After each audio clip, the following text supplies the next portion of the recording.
Hi guys! Kamusta po kayong lahat? So today ay gagawa na naman tayo ng general love reading. At salamat po sa mga nagsusuporta sa aking channel. At kung bago pa lang po kayo, don't forget to like and subscribe para po updated kayo sa mga videos na i-upload ko. Okay? So simulan na natin ngayon. Tingnan natin kung kaninong energy makukuha natin ngayon, okay? General love reading.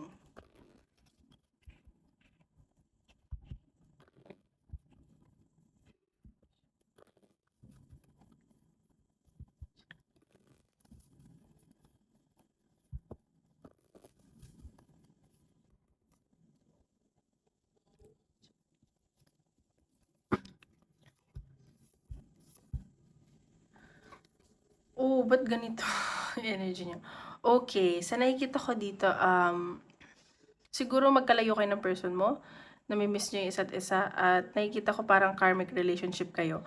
At may anak din siguro kayo ng person mo. Ayan no, at magkalayo nga kayo at may nakikita akong travel din sa inyo. Ba't ganun? Parang ganun yung mga reading ngayon, magkalayo at about sa anak, ganyan. Ayan, may nakikita akong parang babalik or uuwi, ganun yung nasa sense ko. So, tingnan pa natin. Lipat natin dito. Sa love reading.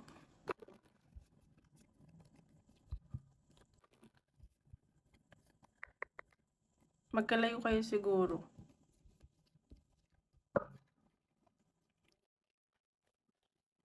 Pero mahal ka ng person mo eh. Tapos parang ikaw, ayaw mo nang makipag-usap. Parang napapagod ka. Siguro, ganyan. Ayun no, mag-ina din yun no.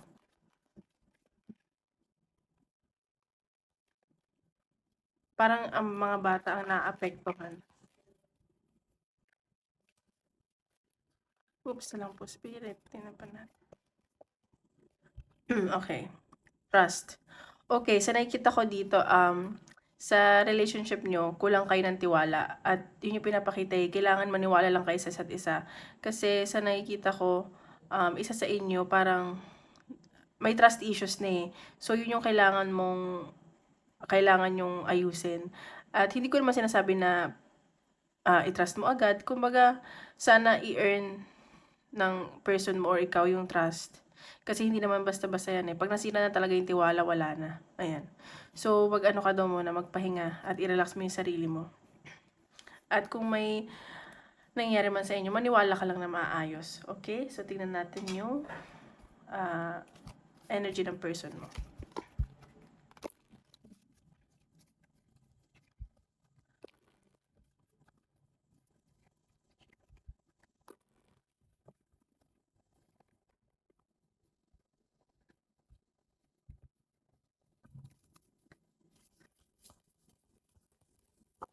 Oops.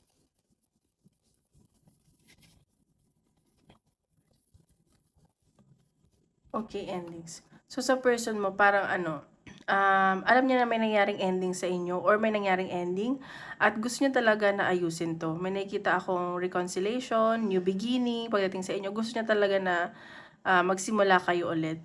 And nakikita ko na sincere siya. Alam mo yun? Parang ang dami niyang ideas and gusto niya makipag-usap sa'yo ng maayos. Ganon. Siguro may nag-end talaga. Ayan no. So, nakikita ko dito, sorry, nakikita ko kasi dito, yung ending na nangyari sa inyo, it's out of jealousness and possessiveness. And siguro yung security din, kaya parang lack of security, kaya umabot sa point na nagsiselos, ganyan. Siguro ito yung person mo masyadong seloso or selosa, or ikaw to. See? So, ang nakikita ko dito, gusto talaga niya ng new beginning at new path. And parang sa ngayon, nagiging optimistic na lang siya dun sa situation nyo. Nagiging positive siya na magiging maayos pa. Ganyan. Siguro ano lang to, ano lang siya ng time. Okay? So, tingnan pa natin.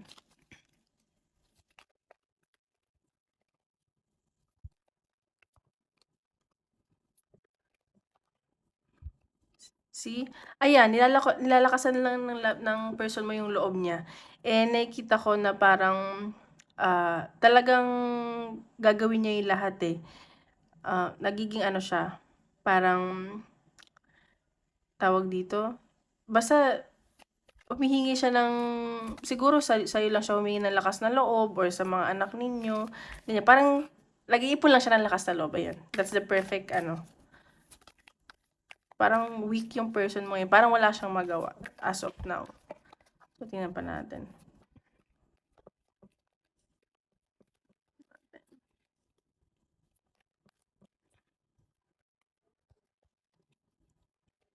Ano natin, nag-iipon ng lakas ng loob.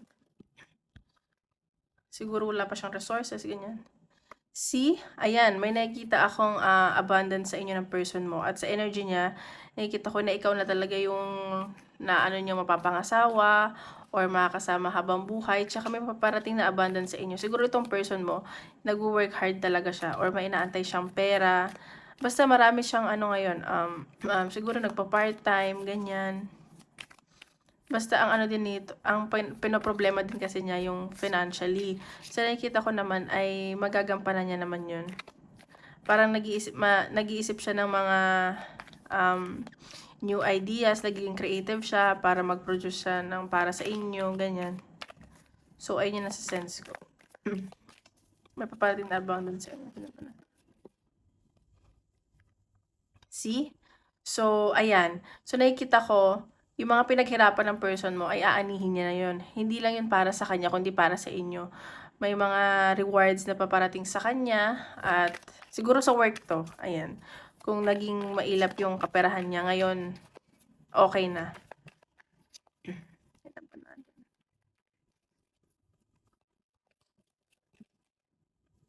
Oh my God, see, ayan, may nakikita akong ayan o, prosperity na paparating sa person mo. At pinaghirapan niya tong bagay na to.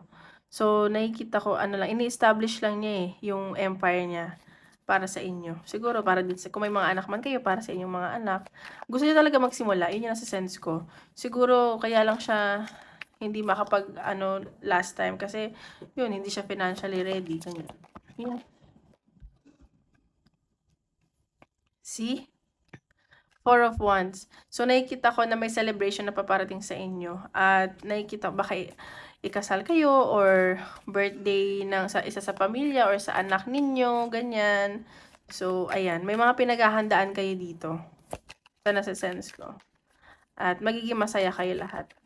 Basta maayos lang yung pagkikipag-usap. Kasi alam mo yun, kung basta maayos yung communication nyo, may respeto kayo sa isa't isa, kahit nagsisimula pa lang kayo, dun kayo magsa-start sa scratch talaga. Kung gusto nyo ng ayan. So, pero nakikita ko dito yung person mo, nagka-create siya ng boundaries. Kasi nga siguro, naging toxic kayo, or ikaw to, nagka-create ka ng boundaries. Alam mo yun, parang, o sige, magsisimula tayo, pero syempre, kailangan may respeto tayo sa isa't isa. At alam mo yun, may boundaries pa rin sa lahat ng bagay. Kasi parang naging all out kayo, which is hindi naman maganda sa isang relationship. Kailangan nandun pa rin yung limitations and respect. Ayan o, may success akong napaparating. Tsaka biglaan to eh. Baka yung pag-aayos nyo, biglaan yung mangyayari.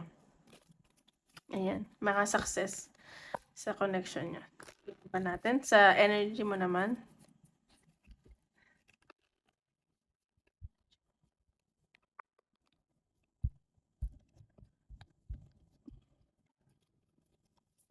Oops.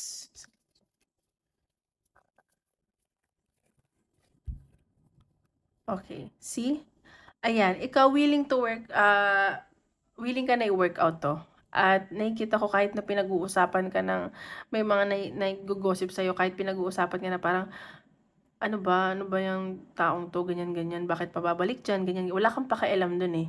Nakikita ko na, mo to, bibigyan mo ng chance. So, kahit anong sabihin ng ibang tao behind your back, wala kang pakialam. Alam mo yun. So, nakikita ko na gagawin mo din. Mag-give and good. Oops. See, 8 of Pentacles. Umiikot sa financial yung connection nyo. Siguro nga, yun yung yun yung napag-awayan nyo about money. Ayan, sa nakikita ko, may paparating sa yung bagong trabaho. And maganda yung offer, kaya siguro tinanggap mo. At sa nakikita ko, para sa'yo makakatulong to sa inyo ng person mo, kung magsisimula man kayo ulit. Ayan yung nasa sense ko. Or maganda yung kaperahan mo ngayon, kung nagbe-business ka man, or sa work, may promotion, ako nakikita, ganyan. So, tingnan pa natin.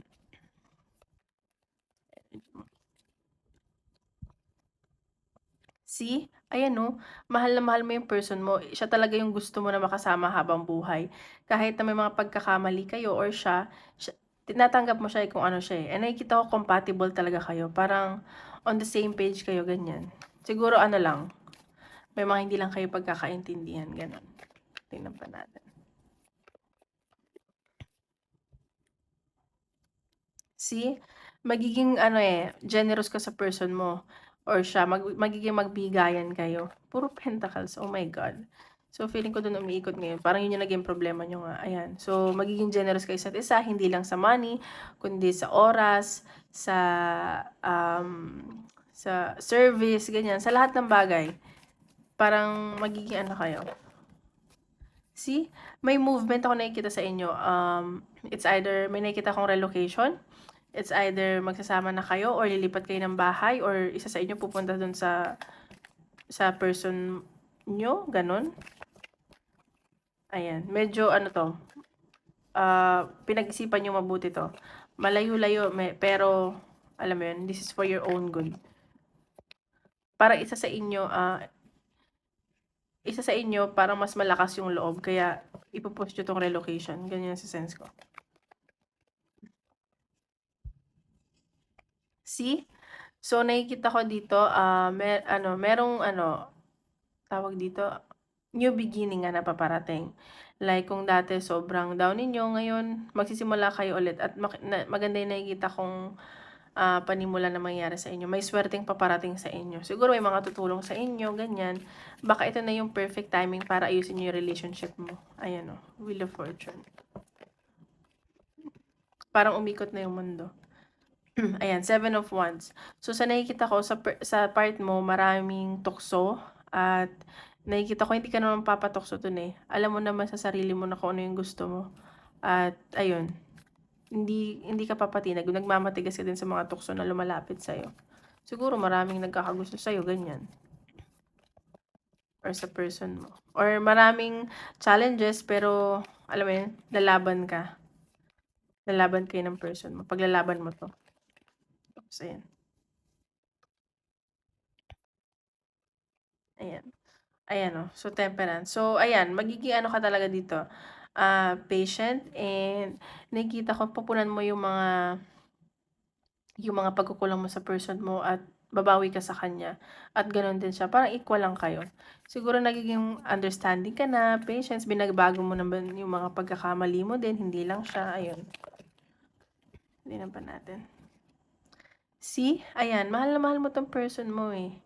Kahit anong challenges na dumating sa inyo, kung umabot man kayo sa separation, mahal na mahal mo to eh. Like, deep inside your heart.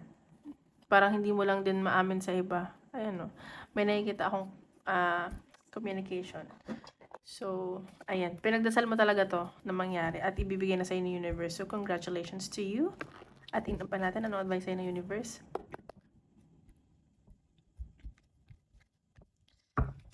Tingnan natin.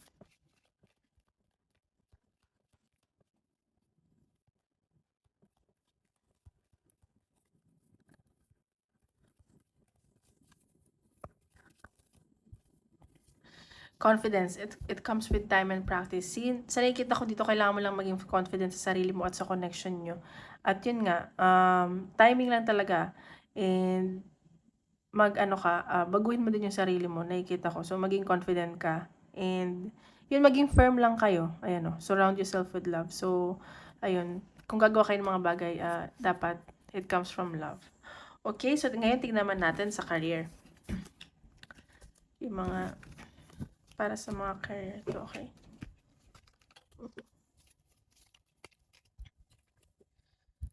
Tingnan natin career.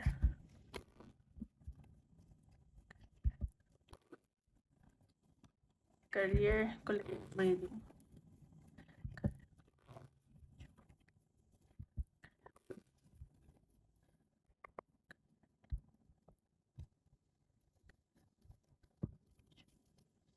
Ay, ano ba yan? Nawala ako. Okay. So, nakikita ko dito sa career, may nakikita ko na aayusin ka mga papers at bago pa lang 'to, siguro i-o-offer pa lang sa'yo at magdadalawang isip ka and sa nakikita ko may travel ako nakikita at maganda yung kaperahan dito. And mag-ingat ka lang kasi maraming taong maiinggit sa'yo dun or naiinggit sa'yo. Ayan. So, parang bago 'to, eh, simula lang, ganyan. At kung hindi naman, may nakikita ko na mga ayusin kang papeles diyan sa work niyo at ayun, mag-ingat ka lang kasi baka na-involve ka sa tsismis kasi maraming taong inggit sa'yo, ganyan. Okay?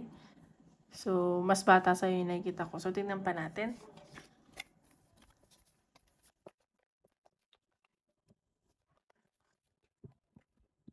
Parang ano, parang sa'yo binigay yung project, ayan. So, sabi nila parang bago ka pa lang, bakit sa'yo binigay? Kasi marami din nagkakagusto sa'yo sa work. Tingnan pa natin.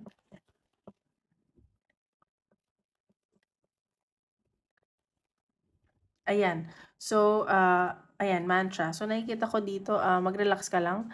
So, wag mo daw masyadong isipin. Kung ikaw lang mag-isa dyan, alam mo yun, hindi mo kailangan ng maraming friends.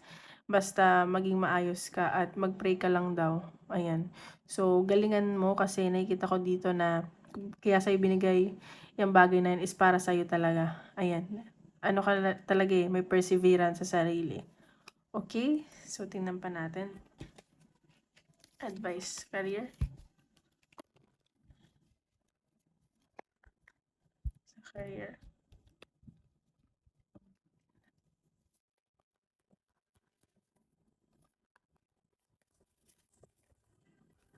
Ayan, talking shelter, the answers are within. So, ayan, kung nahihirapan ka or bago pa lang 'tong gagawin mo, wag kang, tawag dito, nasa sa'yo din naman yung sagot daw niyan eh. At magagawa mo rin daw yan. Ayan, wandering path. Siguro, i-enjoy mo lang din yung gagawin mo, yung journey mo dyan sa work mo, or kung may bago kang work. So, ayan.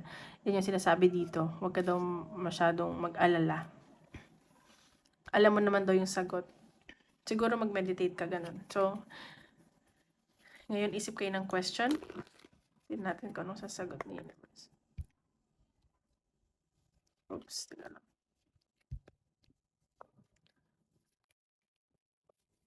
Isip kayo ng question. Oh, bilis ah. Yes daw. So, kung ano man yung tinatanong mo, sa yes, sabi ni Universe. Ayan. Peaceful resolution. Ayan. So, magiging peaceful daw yan. So, huwag ka mag-alala, okay? Ayun lang po. Maraming salamat. More ulit. Bye-bye.